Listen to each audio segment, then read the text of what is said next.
ছাড়বো না। এরপর আর মামাই গেছে যাইয়া কথা কইতেছে, আর মামারে উড়কুদা পড়া জায়গা লোকজন পুরি লোক থাকতে আমার বাইরে এইভাবে শেষ করে দিল। রাজধানীর মৌচাকের আনারকলি মার্কেটের সামনে সোমবার রাতে ছুরিকাঘাতে খুন হন স্বেচ্ছাসেবক দলের রমনা থানার সাবেক আহ্বায়ক বিল্লাল হোসেন তালুকদার। কেন এই খুন তার সঠিক কারণ এখন পর্যন্ত জানা না গেলেও পুলিশ ও প্রত্যক্ষদর্শীদের ধারণা ওই এলাকার ফুটপাতে অবৈধ বিদ্যুৎ সংযোগ ও ময়লার বিল তোলা নিয়ে বিরোধের জেরে খুন হয়েছেন তিনি। বসুন্ধরা ট্যাবলেট এখন আরো উন্নত। এই hot air through top sheet দ্রুত শোষণ করে সোনামণিকে দেয় কোমল অনুভূতি। ইলেকট্রিক্যাল বিল তুলতো ওই লোকটা, যে আশরাফ ভাই, ওনার বিরুদ্ধে একটা কেউ বা কারা চাঁদাবাজির একটা অভিযোগ তার কাছে দেয়।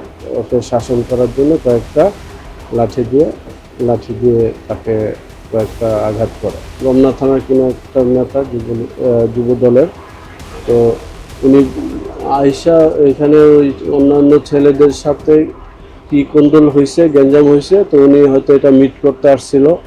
আয়সা আমাদের এই মার্কেটের যারা বিএনপির কর্মকর্তারা ছিল তাদের সাথে কথা কাটাকাটি হয়েছে।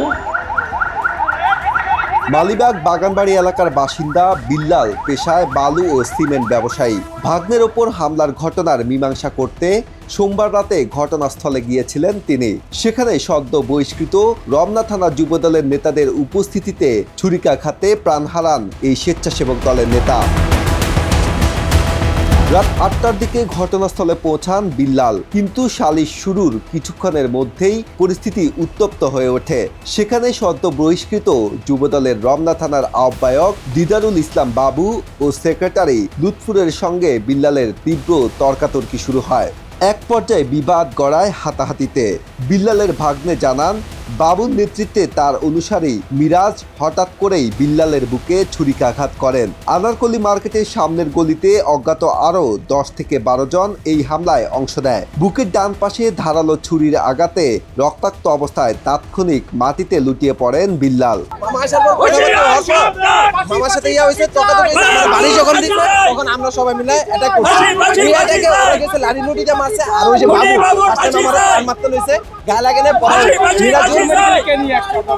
আমি নিয়ে এসছি, আমি আমার ছোট ভাই আর ওনার ছেলে, এই তিনজন মিলে নিয়ে এসছি।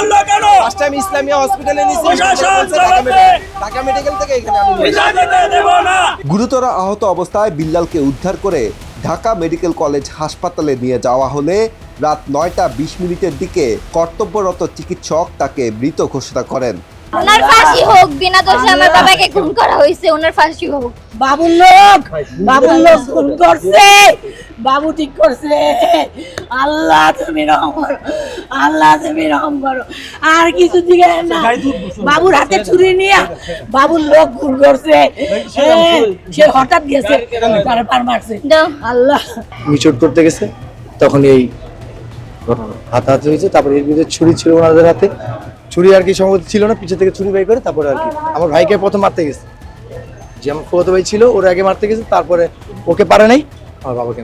এদিকে হত্যাকাণ্ডের পরপরই অ্যাকশনে নামে পুলিশ।